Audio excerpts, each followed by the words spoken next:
It is 4:30 in the morning. Nobody asked you if you were ready. Nobody warned you it would feel like this. The drill sergeant's voice hits you before your eyes are fully open. Not angry, not cruel, but precise. Like a tool being applied to a problem. The problem is you. The problem is that you are still a civilian inside your head. And that is the one thing the United States military cannot use. You were standing in a parking lot in South Carolina, in the dark, with 17 people you did not know 5 days ago. Your legs are sore in places you did not know had muscles. Your hands are blistered. The temperature is 36 degrees, and your breath makes small clouds that disappear before they go anywhere. This is where it starts. This is every rank in the United States military. Before we get into this, there is a rank in this structure that fewer than 900 people hold at any given moment, out of 450,000 active duty soldiers. 900. And every single one of them needed a vote in the United States Senate to get there. We are going to get to that rank, but we start at the bottom. Let's go. Level 1. Private.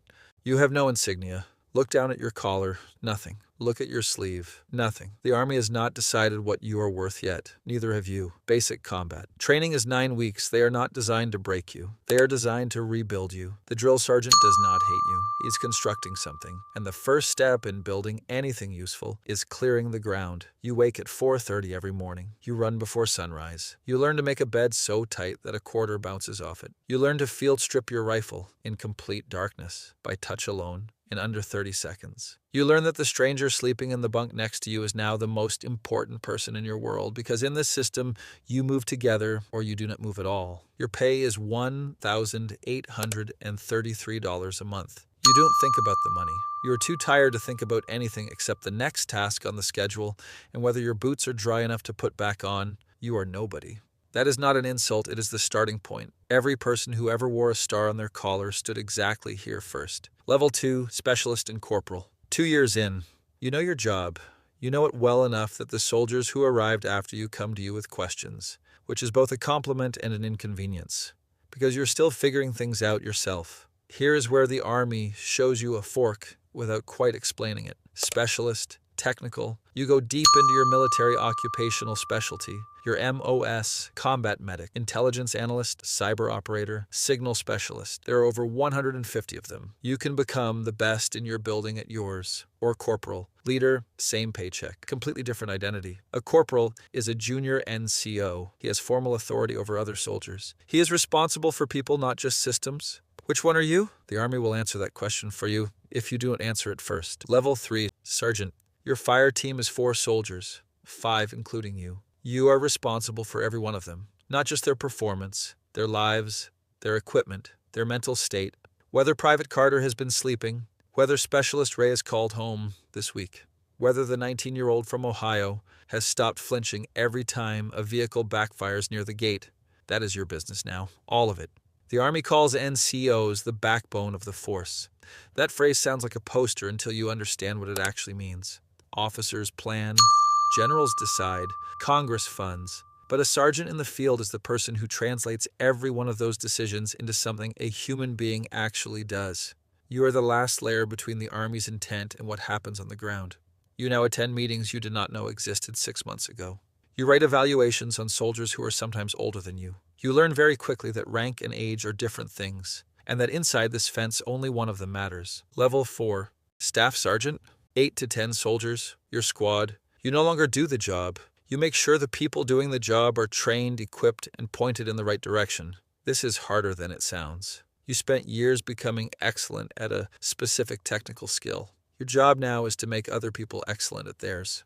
Those two things require completely different abilities. Some of the best soldiers in this Army become terrible NCOs because they cannot make that shift. They keep trying to do the work themselves instead of developing the people underneath them. You watch soldiers rotate in and out. You write letters home after accidents. You recommend some soldiers for medals and recommend others for separation. You begin to understand that leadership is not a promotion. It is a different job entirely, wearing the same uniform. Level 5. Sergeant First Class. You advise a lieutenant now.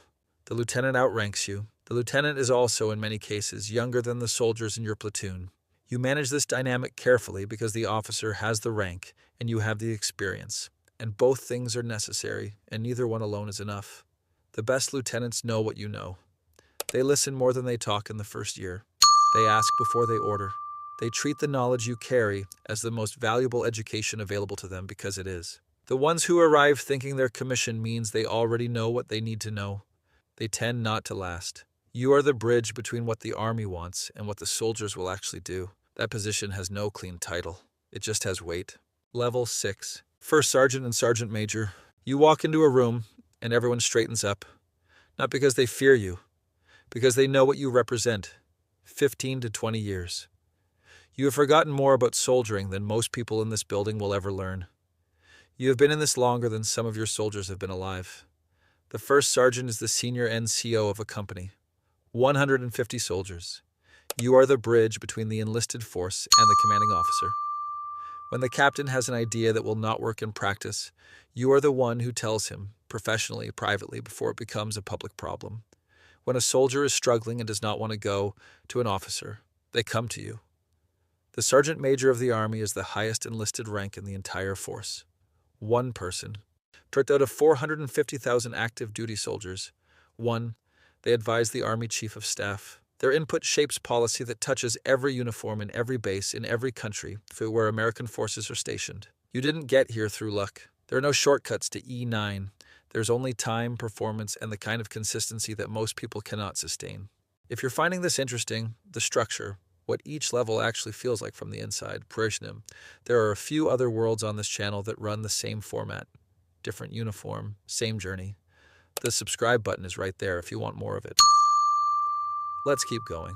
Level 7. Second Lieutenant, you have a college degree. You have a commission. You have a gold bar on your shoulder and a platoon of 30 soldiers looking at you with expressions that are technically respectful and practically skeptical. Your platoon sergeant has 11 years in the Army. She knows every regulation, every standard, every way a mission can go wrong in the dark and bad weather on a schedule that has already changed 3 times. You know theory, you know doctrine. You have been graded on your understanding of both. Understanding doctrine in a classroom and executing it with 30 people in the rain are not the same skill. The best second lieutenants understand this immediately. They arrive knowing they do not know. They listen. They ask before they give orders. They absorb everything the platoon sergeant is willing to teach. The ones who arrive thinking the commission means they have already earned the knowledge, they tend to struggle. You are responsible for up to 44 soldiers. That number settles on you differently than anything any classroom prepared you for. Level 8. Captain. Command. The word means something specific in the military that it does not mean anywhere else. You have a company. 100 to 200 soldiers. Every training result, every injury, every disciplinary action, every equipment readiness. Number inside your company reflects on your command. Your name is at the top of every document, for everything. The Army gives most officers a company command once. 18 months. It is the defining assignment of the junior officer career. Everything before it is preparation. Everything after it is measured against it. Did you build a cohesive unit? Did your soldiers advance? Did you lose anyone under preventable circumstances? You make decisions every day that change real people's real lives.